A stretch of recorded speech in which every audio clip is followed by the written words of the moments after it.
One of the best ways to assure that welcoming prayer will become a lifelong practice is to pray the welcoming prayer in the ordinary, everyday experiences of life. When we are frustrated, when we are not our best selves. One of these situations for me is the supermarket.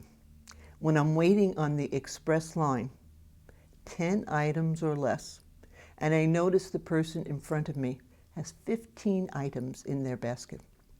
Now I have a choice.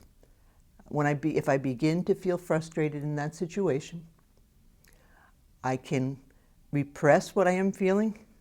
I can go into a snit.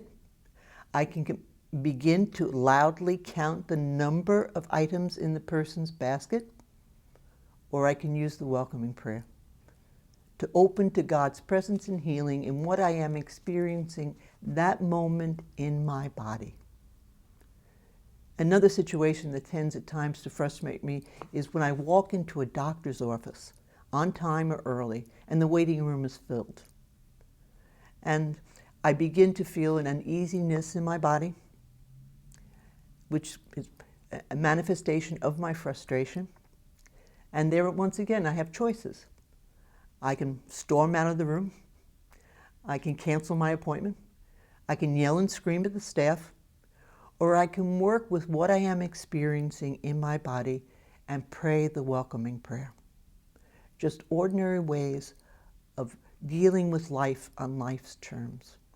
Another experience of frustration or uncomfortableness I often encounter is rude drivers in traffic. I'm probably the only one. But sometimes it's amazing how I feel at just a simple gesture of someone cutting me off in traffic. Now, once again, I have options. I can run after them with my car, but I don't think that's a very good option. I can give them a rude hand gesture, probably not the best option either. Or I can use my welcoming prayer, pray my welcoming prayer with what I am experiencing in my body at that moment. And so what happens, the more that we do the welcoming prayer in ordinary life and in extraordinary events too, the more the method becomes our own, so that it's there. Sometimes what happens is the welcoming prayer will find it begins to say itself when we are in situations where we're experiencing some uncomfortable sensation in our bodies. And another thing, once you learn to do the welcoming prayer, you'll learn to be able to do it in 15 seconds. Now, Mary Mazowski, the creator of the welcoming prayer, had told me this. I was skeptical. 15 seconds. She was a great teacher, so I trusted her, and she's right. So the way you do it in 15 seconds is momentarily, you move your focus. If you're speaking with somebody, you move your focus to the left of their head. And what you do is you feel and sink into what you are experiencing in your body. Welcome, let go, and then return your focus to that person's face. And say something maybe, could you please repeat what you just said? I'm not sure I heard you. Or, can you say that again? I think you had a good point. Now, what has happened in those short 15 seconds is that a space has been created, and I am no longer as reactive. I'm open to hearing what that person is saying, open to hearing their message, whatever that might be. But I'm not reacting out of what I'm experiencing in my body. Very important and very helpful. And another thing that happens with the welcoming prayer is there are fruits as we practice through our life, I would hope to say. And the fruits are often subtle, and other people may notice them before we do.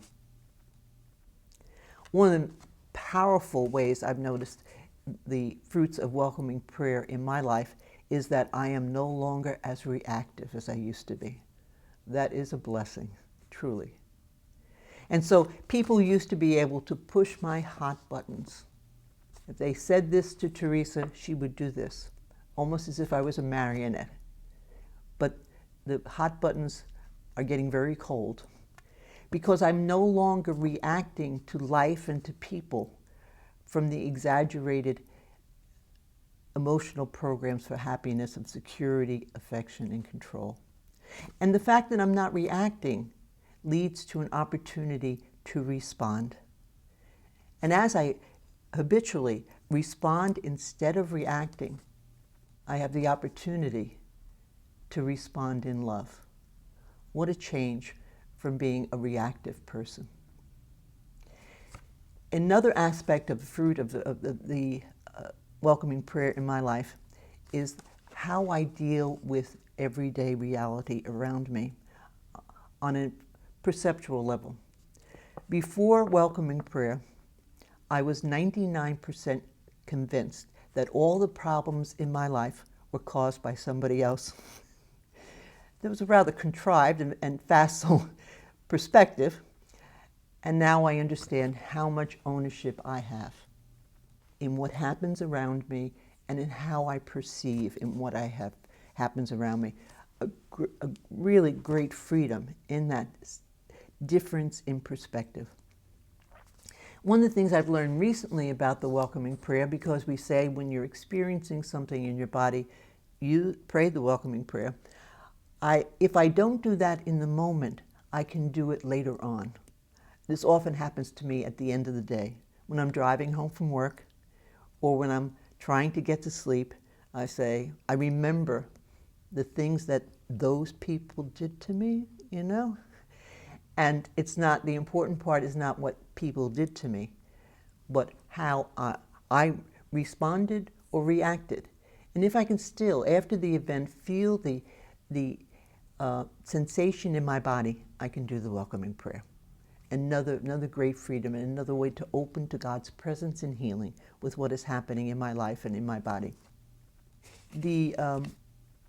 Another powerful aspect of the fruits of the welcoming prayer in my life is the way in which it has helped to deepen my relationship with God.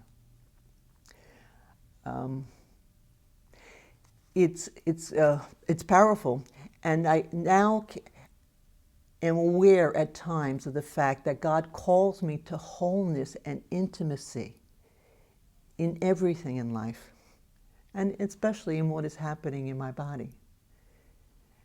And one of the things I'm realizing too, that one of the graces of aging, and there are graces, is the fact that I'm called to deeper intimacy and deeper union with God as I continue my journey with my God.